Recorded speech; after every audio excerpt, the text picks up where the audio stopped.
Hello দর্শক শ্রোতা, আসসালামু আলাইকুম। আশা করি আপনারা সকলেই ভালো আছেন। দর্শক শ্রোতা, যে যেখান থেকে ভিডিওটি দেখতেছেন, আপনাদের সবাইকে স্বাগত জানাই আজকের এই ভিডিও টিউটোরিয়ালে। আমরা গত টিউটোরিয়ালে দেখিয়েছিলাম যে কিভাবে আমরা ওয়েবসাইটের হেডার পার্ট ডিজাইন করতে পারি, সে বিষয় সম্পর্কে দেখিয়েছিলাম। আশা করি আপনারা ভিডিওটি দেখে বুঝতে পেরেছেন এবং বাসায় প্র্যাকটিস করেছেন। সো আজকের এই টিউটোরিয়াল পর্বে আমরা দেখব যে কিভাবে আমরা আমাদের ওয়েবসাইটের নেভিগেশন পার্ট ডিজাইন করতে পারি। এক কথায় আমাদের যে ওয়েবসাইটের মেনু আমরা দেখেছি, আমাদের ডেমো ওয়েবসাইটটিতে যে মেনুটি রয়েছে হুবহু সেই মেনুটি আমরা আজকে ডিজাইন করব। তো কথা না বাড়িয়ে আমরা ফিরে আসছি ইন্ট্রোর পরে।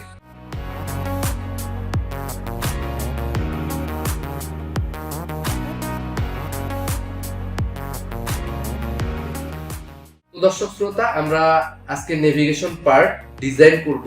নেভিগেশন পার্ট ডিজাইন করার জন্য আমরা সরাসরি চলে যাব এখন কম্পিউটার স্ক্রিনে। তো দর্শক শ্রোতা, আমরা গত টিউটোরিয়ালে ঠিক এই পর্যন্ত আমাদের ওয়েবসাইটটি ডিজাইন করেছিলাম। তো আজকের পর্বে আমরা আমাদের এই যে ডেমো ওয়েবসাইটটি দেখতে পাচ্ছি, আজকে আমরা এই টোটালি যে নেভিগেশন রয়েছে, কোথায় মেনু রয়েছে, এই মেনুটাকে ডিজাইন করব। তো আমরা ডিজাইন করার জন্য শুরুতে আমাদের পিক্সি সফটওয়্যারটিকে ওপেন করে নিব। পিক্সি ওপেন করলাম। তো এখন আমরা সরাসরি চলে যাচ্ছি নোটপ্যাড প্লাস প্লাসে। দেখুন, এখানে আমরা গত টিউটোরিয়ালে যে ডিজাইনটা করেছিলাম সেই ডিজাইনগুলোই রয়েছে। তো আজকে আমরা আমাদের এই যে মেনু রয়েছে, কোথায় এই যে ন্যাপ রয়েছে, এই ন্যাপকে ডিজাইন করব। তো আমরা এট ফার্স্ট আমাদের এই মেনুটাকে এখান থেকে কপি করে আমরা এভাবে একটু নিচে এখানে আমরা আমাদের মেনুটাকে পেস্ট করতেছি এবং কি এটিকে আমরা ডুপ্লিকেট করতেছি। আপনারা এর আগেই দেখেছেন কিভাবে মেনু তৈরি করতে হয়। তো আমাদের মেনু ইউএল এবং কি ইউএল এর ভিতরে আমরা এলআই আবার ডুপ্লিকেট করতেছি। এলআই এর পরে আমরা এখানে এ দিয়ে দিব। তো menu UL LI, menu UL LI এ। তো আমরা এট ফার্স্ট আমাদের টোটালি যে মেনুটা রয়েছে, আমরা যদি ডেমো ওয়েবসাইটটিতে যাই তাহলে দেখুন আমাদের টোটাল মেনুটা কিন্তু এখানে একটি ব্যাকগ্রাউন্ড কালার পেয়েছে। সো আমরা এট ফার্স্ট চাইলে কিন্তু আমাদের মেনুটাকে ব্যাকগ্রাউন্ড দিতে পারি। তো আমরা চলে যাচ্ছি নোটপ্যাড প্লাস প্লাসে। এখানে আমরা এট ফার্স্ট আমাদের মেনুটাকে দিব ব্যাকগ্রাউন্ড কালার দিয়ে দিব #FFF। এটি আমাদের হোয়াইট কালারের কোড। তো আমরা ব্যাকগ্রাউন্ড কালার হোয়াইট করে দিলাম। এখন আমরা পেজটিকে লোড করতেছি। তো আমাদের মেনুটা ব্যাকগ্রাউন্ড কালার হোয়াইট পেয়েছে। এখন আমরা যেই কাজটি করব, আমরা এট ফার্স্ট আমাদের এই ইউএলটারও ব্যাকগ্রাউন্ড কালার আমরা হোয়াইট করে দিব। কারণ আমরা যদি আমাদের ডেমো ওয়েবসাইটটিতে যাই, দেখুন আমরা আমাদের ইউএলটাকে এই জন্য ব্যাকগ্রাউন্ড কালার দিব কারণ আমরা ন্যাপকে ব্যাকগ্রাউন্ড কালার দেওয়াতে আমাদের এই নেভিগেশনটা, এক কথায় টোটাল মেইন মেনুটা আমাদের কিন্তু হোয়াইট ব্যাকগ্রাউন্ড পাবে। এই ড্রপ ডাউন মেনু কিন্তু সেই ক্ষেত্রে ব্যাকগ্রাউন্ড কালার নাও পেতে পারে। যার জন্য আমরা আমাদের এই মেনুটাকে ব্যাকগ্রাউন্ড কালার দেওয়ার জন্য, আমাদের ড্রপ ডাউনকেও ব্যাকগ্রাউন্ড কালার দেওয়ার জন্য আমরা আমাদের মেনু ইউএল কেও ব্যাকগ্রাউন্ড কালার হোয়াইট দিয়ে দিব। তো দেখুন আমরা এখানে ব্যাকগ্রাউন্ড কালার #FFF। তো আমরা ব্যাকগ্রাউন্ড কালারটা হোয়াইট করে দিলাম। তো এখন আমরা আমাদের এই টোটালি ইউএলটার লিস্ট স্টাইল নান করে দিব। আমরা লিস্ট স্টাইল নান করে দিলাম। এখন আমরা আমাদের পেজটিকে লোড করতেছি। দেখুন আমাদের কিন্তু লিস্ট স্টাইল চলে গেল। তো এখন আমরা যে কাজটি করব, আমাদের এই টোটালি এলআই গুলোকে ফ্লোয়েট লেফট করে দিব। তো আমরা এখানে আমাদের মেনুর এলআই গুলোকে ফ্লোয়েট লেফট করে দিব। দেখুন আমরা ফ্লোয়েট লেফট করলাম এবং কি আমরা এই এলআই এর একটি বর্ডার দেখতে পাচ্ছি আমাদের ডেমো ওয়েবসাইটটিতে। দেখুন এখানে কিন্তু আমরা যদি একটু জুম আউট করে নিই তাহলে আমাদের কিন্তু এই এলআই এর রাইটে ঠিক একটি বর্ডার রয়েছে, রাইট সাইডে। তো এই বর্ডারটিকে আমরা নিয়ে নিব। এখানে কিন্তু আমরা বর্ডার রাইট নিয়ে নিব। দেখুন আমাদের বর্ডার রাইট এখানে আমরা দিয়ে দিব 1 পিক্সেল সলিড। এখন আমরা আমাদের ডেমো ওয়েবসাইটটি থেকে হুবহু সেই কালারটাকে কপি করব। তো আমরা এখানে কার্সর অ্যাক্টিভ রেখে Ctrl-Alt-Z প্রেস করতেছি। দেখুন আমাদের কিন্তু এখানে এই যে কালার এসেছে, আমরা এখন Ctrl-Alt-C চেপে কপি করলাম এবং কি আমরা এখানে এসে পেস্ট করে দিচ্ছি। এখন আমরা সেভ করতেছি। এখন আমরা আবার আমাদের পেজটিকে লোড করতেছি। তো দেখুন এখানে আমাদের মেনু আইটেম গুলো কিন্তু বর্ডার রাইট পেয়েছে। দেখুন আমরা যদি একটু জুম আউট করে নিই তাহলে আমাদের দেখতে সুবিধা হবে। দেখুন এখানে কিন্তু প্রত্যেকটি মেনু আইটেম বর্ডার রাইট পেয়েছে এবং কি ড্রপ ডাউন মেনুটাও কিন্তু আমাদের বর্ডার রাইট পেয়েছে এবং ফ্লোয়েট লেফট করা রয়েছে। তো আমরা এখন যেই কাজটি করব, এখান থেকে আমরা আমাদের এই যে মেনু এলআই এ রয়েছে, এই এটাকে আমরা কিন্তু কালার দিয়ে দিব। শুরুতে আমাদের কালার, আমরা এখানে কালার দেখবো আমাদের ডেমো ওয়েবসাইটটিতে। দেখুন আমাদের কিন্তু রেড কালার দেওয়া রয়েছে, তো আমরা এখানে এসে কালার করে দিব রেড। এখন আমরা সেভ করতেছি এবং কি আমরা আমাদের এই টোটালি যে এ রয়েছে এই এটাকে একটা প্যাডিং দিব, তাহলে আমাদের এই যে দেখা যাচ্ছে যে মেনুটা একবারে পাশাপাশি রয়েছে। প্যাডিং দেওয়ার ফলে এটি কিন্তু একটু সেপারেট হয়ে যাবে এবং কি প্রত্যেকটাই আমাদের নির্দিষ্ট একটা প্যাডিং এর মাঝে ভিতরে থাকবে। তো আমরা এখানে এসে প্যাডিং দিয়ে দিব। এইভাবে প্যাডিং আমরা দিয়ে দিব উপরে নিচে 10 পিক্সেল এবং কি ডানে বামে 20 পিক্সেল। এখন আমরা ব্রাউজার থেকে পেজটিকে লোড করতেছি। দেখুন আমাদের কিন্তু এখানে প্যাডিংটা পেয়েছি, কিন্তু আমাদের ড্রপ ডাউন মেনুর জন্য একটু বুঝতে অসুবিধা হচ্ছে। তো আমরা একটি কাজ করি, আমরা শুরুতে আমাদের মেইন মেনুটাকে ডিজাইন করব। এর জন্য আমরা এখান থেকে এই যে ড্রপ ডাউন মেনুটা রয়েছে এটাকে কন্ট্রোল এক্স দিয়ে কাট করে সেভ করতেছি আপাতত। এখন আমরা আবার পেজটি লোড করতেছি। দেখুন আমাদের কিন্তু মেইন মেনুটা খুব সুন্দরভাবে এখানে রেড কালারে হয়েছে এবং কি এইটির যে একটি ব্যাকগ্রাউন্ড কালার দিয়েছিলাম আমরা, এই ব্যাকগ্রাউন্ড কালার কিন্তু এখানে পাইনি। সো ব্যাকগ্রাউন্ড কালার না পাওয়ার কিছু কারণ আছে। তো আমাদের এই যেহেতু লিংক, এই লিংকের জন্য কিন্তু আমাদের নিচে আন্ডারলাইন রয়েছে। এর জন্য আমরা এখানে টেক্সট ডেকোরেশন নান করে দিব। দেখুন আমরা টেক্সট ডেকোরেশন এখানে নান করে দিচ্ছি। আমরা পিকজিটাকে একটু নিচে সরিয়ে রাখি। এখন আমরা সেভ করতেছি, করার পরে আমরা আমাদের ব্রাউজার থেকে পেজটিকে লোড করতেছি। দেখুন টেক্সট ডেকোরেশন কিন্তু নান হয়ে গেছে। তো এখন আমরা যে কাজটি করব, আমাদের এই মেনুটা টোটালি একটা হাইট ব্যবহার করব, কারণ আমাদের এই মেনুকে যদি আমরা হাইট না দিই তাহলে কিন্তু ব্যাকগ্রাউন্ড কালারটা পাবে না। তো আমরা এখানে মিনিমাম হাইট দিয়ে দিতে পারি। দেখুন আমরা মিনিমাম হাইট প্রপার্টি ব্যবহার করতেছি। এখানে আমরা সাপোজ ধরুন যে 40 পিক্সেল করে দিচ্ছি। এখন আমরা আবার পেজটিকে লোড করতেছি। তো দেখুন এখানে আমাদের একটু প্রবলেম হয়েছে। আমরা যে আমাদের এ কে প্যাডিং দিলাম উপর নিচে 10 এবং কি ডানে বামে 20 পিক্সেল প্যাডিং দিলাম, এই প্যাডিংটা কিন্তু আমাদের পাইনি। সো এটি না পাওয়ার কারণ রয়েছে, কারণ লিংক যখন এ আমরা এখানে ইউজ করেছি, আমাদের এ কিন্তু এখানে ইনলাইন এলিমেন্ট। তো অবশ্যই এটিকে প্যাডিং পাওয়ার জন্য আমাদেরকে এভাবে ডিসপ্লে প্রপার্টি ব্যবহার করতে হবে। আপনারা আগে থেকেই জানেন যে আমরা ডিসপ্লে ব্লক করে দিব।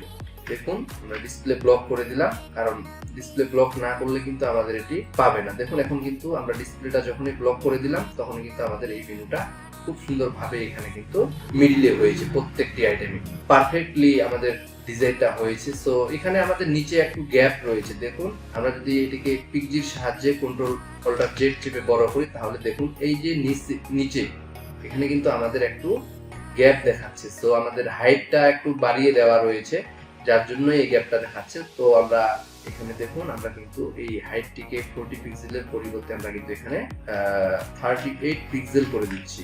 এখন আমরা যদি সেভ করে পেজটিকে লোড করি তাহলে কিন্তু আমাদের খুব সুন্দরভাবে এখানে আমাদের এই মেনুটা কিন্তু ঠিকঠাক ভাবে কিন্তু পেয়েছে। তো এখন আমরা যে কাজটি করব, আমাদের ইউএল এর যে বর্ডার রাইট দিয়েছি আমরা, দেখুন আমরা কিন্তু আমাদের এই যে ইউএল রয়েছে, ইউএল এর কিন্তু বর্ডার রাইট 1 পিক্সেল দিয়েছি। তো আমাদের এই যে এখানে আমরা যদি চলে যাই আমাদের ডেমো ওয়েবসাইটে, আমাদের কিন্তু লাস্টের যে চাইল্ড রয়েছে, এক কথায় শেষের যে আইটেমটা রয়েছে, এই শেষের আইটেমে কিন্তু আমাদের এখানে বর্ডার রাইট নেই। তো আপনারা কিন্তু আগে থেকেই জানেন যে আমরা কিভাবে আমাদের লাস্ট চাইল্ডের বর্ডার নান করে দিব। তো এখানে আমরা এভাবে এটিকে পেস্ট করব এবং কি এখানে আমরা এভাবে কোলন দিয়ে দিব লাস্ট চাইল্ড।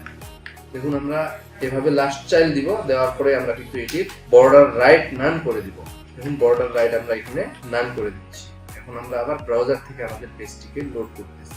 দেখুন আমরা আমাদের ওয়েবসাইটটিতে এসে আমাদের কিন্তু লাস্ট চাইল্ডের বর্ডার নান চলে গেল। সো আমরা যদি মেইন ডেমো ওয়েবসাইটটিতে যাই তাহলে দেখুন এখানে কিন্তু আমাদের নিচেও একটি বর্ডার রয়েছে। সো আমরা এই টোটালি বর্ডারটাকে নেভিগেশনের বটমে দিতে পারি, এক কথায় মেনুর বটমে আমরা দিয়ে দিব বর্ডার। তো আমাদের এই টোটালি মেনু রয়েছে, এই মেনুর এখানে আমরা বর্ডার বটম করে দিব।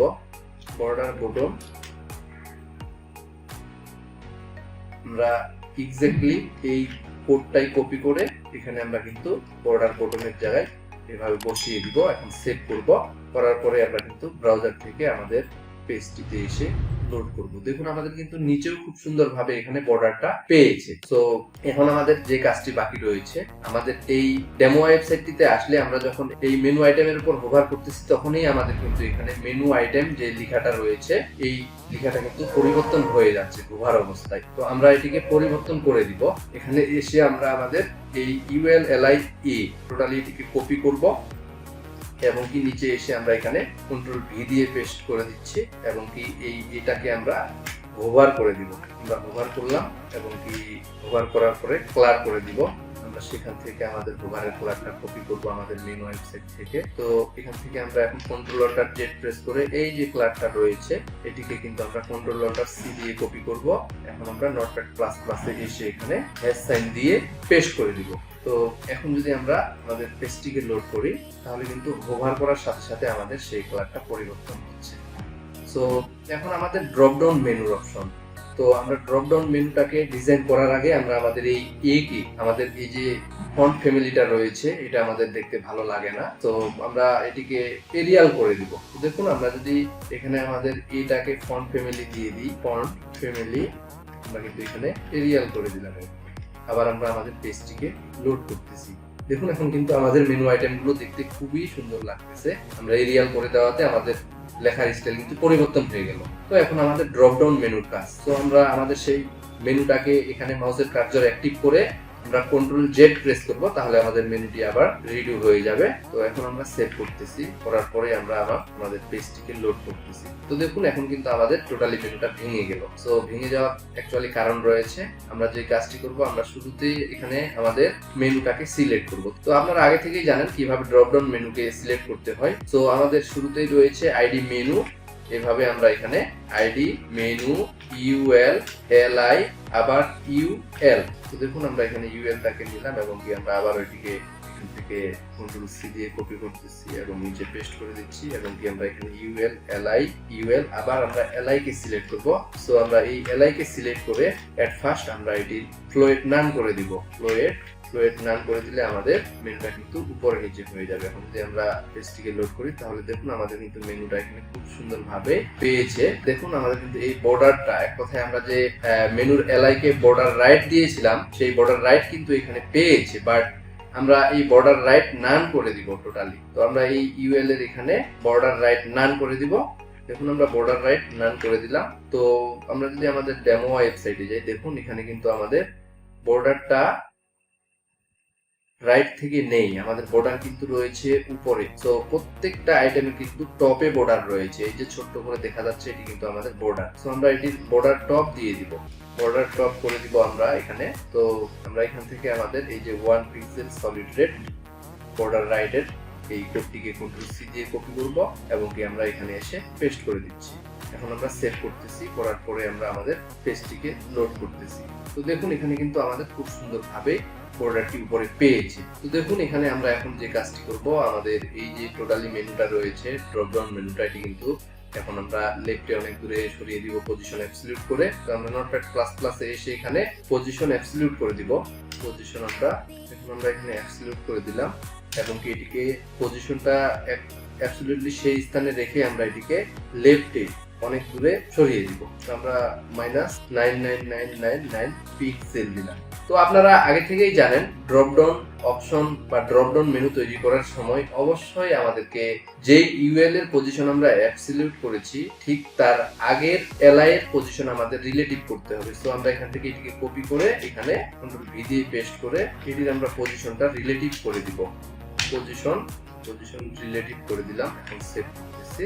এখন আমরা আমাদের এই এলআই কে যখনই হোভার করব, এক কথায় আমরা কাকে হোভার করব, দেখুন আমরা যখন এই এলআই কে হোভার করব ঠিক তখনই আমাদের এই মেনুটা আমাদের এই এলআই এর নিচে শো হবে। যখন এই এলআই এর উপর হোভার করব ঠিক তখনই আমাদের এই ইউএলটা পজিশন 0 হয়ে যাবে। সো এর জন্য আমরা এখন যে কাজটি করব, নিচে এসে আমরা এখানে এটিকে কন্ট্রোল সি দিয়ে কপি করে নিচে এখানে পেস্ট করতেছি। যখনই আমরা এই এলআই এর উপর হোভার করব তখনই আমাদের ইউএলটা লেফট 0 তে অবস্থান করবে। এখন আমরা আবার আমাদের পেজটিকে ব্রাউজার থেকে লোড করতেছি। সো দেখুন আমাদের কিন্তু খুব সুন্দরভাবে আমাদের ড্রপ ডাউন মেনুটা এখানে পেয়েছে। সো আমাদের এই ড্রপ ডাউন মেনুটা দেখুন, আমরা যদি ডেমো ওয়েবসাইটে চলে যাই তাহলে আমাদের মেনুটার উইডথ কিন্তু এখানে একটু বড় দেখাচ্ছে। সো আমরা এই উইডথটিকে বাড়িয়ে নিব। সো আমরা যে কাজটি করব, আমরা নোটপ্যাড প্লাস প্লাস চলে যাব। এখান থেকে আমাদের টোটালি যে ইউএল রয়েছে ইউএল এর এখানে এসে আমরা এটার উইডথ দিয়ে দিব। এখন আমরা এখানে উইডথ দিয়ে দিচ্ছি সাপোজ 180 পিক্সেল। এখন আমরা আবার আমাদের পেজটিকে লোড করতেছি। এখন যদি আমরা দেখি, সো দেখুন আমাদের কিন্তু এখানে খুব সুন্দরভাবে 180 পিক্সেল উইডথ পেয়েছে এবং কি আমাদের ড্রপ ডাউন মেনুটি খুব সুন্দরভাবে কিন্তু কাজ করতেছে। সো দেখুন আমাদের ইমেজটা এই যে স্লাইডার পার্ট যেটা আমাদের সেকশন পার্ট, এই সেকশন পার্টের ইমেজ কিন্তু অনেক বড় দেখাচ্ছে। সো আমরা যে কাজটি করব, আমরা এই সেকশন পার্টকে কমপ্লিট করার আগে আমরা আমাদের ডেমো ওয়েবসাইটটিতে চলে যাব। দেখুন এখানে কিন্তু আমাদের এসএসসিপি ওয়েব ডিজাইন এবং কি আমাদের এখানকার এসএসসিপি ওয়েব ডিজাইনের যে ডিজাইন রয়েছে, কোথায় ফন্ট ফ্যামিলি রয়েছে, এটি কিন্তু একটু হলেও আলাদা আমরা বুঝতে পারতেছি। সো আমরা যে কাজটি করব, আমরা আমাদের এই S2 এবং প্যারাগ্রাফকে ফন্ট ফ্যামিলিটা পরিবর্তন করে দিব। দেখুন আমরা আমাদের এই S2 এর ফন্ট ফ্যামিলি আমরা এখানে তাহমা নামে একটি ফন্ট রয়েছে, আমাদের তাহমা এভাবে করে দিচ্ছি। জানি না তাহমা ফন্টটি আমার কম্পিউটারে ইনস্টল করা রয়েছে কিনা, তারপর আমি এখানে দিয়ে দিচ্ছি, দেখি কি হয়। ফন্ট ফ্যামিলি আমরা এখানে দিয়ে দিব তাহমা করে সেট করতেছি। তো এখন যদি আমরা আমাদের পেজটিকে লোড করি, তো দেখুন আমাদের কিন্তু তাহমা ফন্ট ফ্যামিলি এখানে পেয়েছে। তো এখন আমরা আমাদের এই সেকশন পার্টটাকে ডিজাইন করে ফেলি। তো আমরা চলে যাচ্ছি এখানে নোটপ্যাড প্লাস প্লাস এসে আমরা এখানে আমাদের সেকশন পার্ট, এক কথায় যে স্লাইডার রয়েছে আইডি, আমরা এই স্লাইডারকে কন্ট্রোল সি দিয়ে কপি করতেছি। এখানে এসে আমরা এখানে পেস্ট করে এভাবে স্লাইডারের পরে আমাদের কি রয়েছে, ইমেজ রয়েছে IMG। আমরা ডাইরেক্ট আমাদের এই ইমেজটাকে সিলেক্ট করলাম, স্লাইডারের পরে ইমেজ। তো আমাদের এই ইমেজটাকে আমরা উইডথ দিয়ে দিব। উইডথ আমরা এখানে দিয়ে দিচ্ছি 960 পিক্সেল এবং এটির একটি হাইট আমরা ইউজ করতে পারি। তো আমরা এখানে দেখুন হাইট আমরা এখানে দিয়ে দিচ্ছি 360 পিক্সেল। এখন যদি আমরা আমাদের পেজটিকে লোড করি, তাহলে দেখুন আমাদের খুব সুন্দরভাবে ঠিকঠাক ভাবে এখানে কিন্তু পেয়েছে। তো এই হচ্ছে আমাদের ওয়েবসাইট নেভিগেশন পার্ট। আমরা খুব সুন্দরভাবে সাকসেসফুলি আমাদের এই মেনুটাকে ডিজাইন করতে পারলাম এবং কি আমাদের সেকশন পার্টটা আমরা কমপ্লিট করে দেওয়ার চেষ্টা করলাম। তো আমরা নোটপ্যাড প্লাস প্লাসে চলে যাচ্ছি। দেখুন এখানে একটি ইম্পর্টেন্ট বিষয়, আমরা কিন্তু এর আগে যে হেডিং পার্ট ডিজাইন করেছি, তো এর জন্য কিন্তু আমরা এখানে আমাদের কমেন্ট আউট করে আমরা এখানে কিন্তু রেখে দিতে পারি বিষয়গুলো। এখানে আমরা কিন্তু লিখে দিতে পারি হেডার স্টাইল। তার মানে কি, এটি আমরা আমাদের হেডার পার্টের জন্য স্টাইল করেছি। এটি ছিল আমাদের মেইন কন্টেন্ট। সো আমাদের হেডার ছিল এতটুকু এবং কি এই যে আমরা মেনুটা এখানে ডিজাইন করলাম, এর জন্য আমরা এখানে আবার কমেন্ট আউট করে দিব। এভাবে আমরা এখানে দিয়ে দিব নেটবার স্টাইল। দেখুন আমাদের হেডার স্টাইল, নেটবার স্টাইল এবং কি এখানে আমরা দিয়ে দিব। দেখুন আমরা কিন্তু সুন্দরভাবে সেপারেটলি কমেন্ট আউট করে রাখলাম, তাহলে আমাদের বুঝতে সুবিধা হবে। তো আপনারাও এইভাবে পার্টগুলোকে আইডেন্টিফাই করার জন্য কমেন্ট আউট করে দিবেন, তাহলে খুব সহজেই পরবর্তীতে যদি কোনো এডিটের প্রয়োজন হয়, তখন কিন্তু আপনারা খুব সুন্দরভাবেই খুঁজে বের করতে পারবেন যে কোন পার্টের জন্য আপনি কোথায় ডিজাইন করেছেন। তো দর্শক শ্রোতা, আশা করি আপনারা ভিডিওটি দেখে বুঝতে পেরেছেন। ভিডিওটি ভালো লাগলে অবশ্যই একটি লাইক করবেন এবং কমেন্ট করে আপনাদের গুরুত্বপূর্ণ মতামত জানাবেন। আর যদি চ্যানেলটিতে নতুন হয়ে থাকেন, তাহলে অবশ্যই আমাদের চ্যানেলটি সাবস্ক্রাইব করে আমাদের পাশে থাকবেন। আর ফেসবুক থেকে যারা ভিডিওটি দেখতেছেন, অবশ্যই আপনারা আমাদের ফেসবুক পেজটিতে একটি লাইক এবং ফলো বাটনটি ক্লিক করে দিবেন। আর যারা আজকের ভিডিওটিতে নতুন, অবশ্যই আপনারা যদি আমাদের আজকের এই ভিডিওটি বুঝতে না পারেন, তাহলে আপনাদেরকে আমি রেকমেন্ড করব আমাদের গত ভিডিওগুলো দেখার। কারণ আপনারা যদি বেসিক বিষয়গুলো না জানেন, তাহলে কিন্তু এই ভিডিওগুলো আপনারা বুঝতে পারবেন না, কারণ এগুলো হচ্ছে বেসিক টু অ্যাডভান্স লেভেলের ভিডিও। সো আপনাকে বেসিক জানতে হবে, দেন আপনি এই ভিডিওগুলো বুঝতে পারবেন। তো আগামী টিউটোরিয়ালে আমরা ওয়েবসাইটটির যে আর্টিকেল এবং সাইডবার রয়েছে এবং ফুটার রয়েছে, সেগুলো আমরা স্টাইল করব। তো সেই পর্যন্ত ভালো থাকবেন, সুস্থ থাকবেন। খুদা হাফেজ।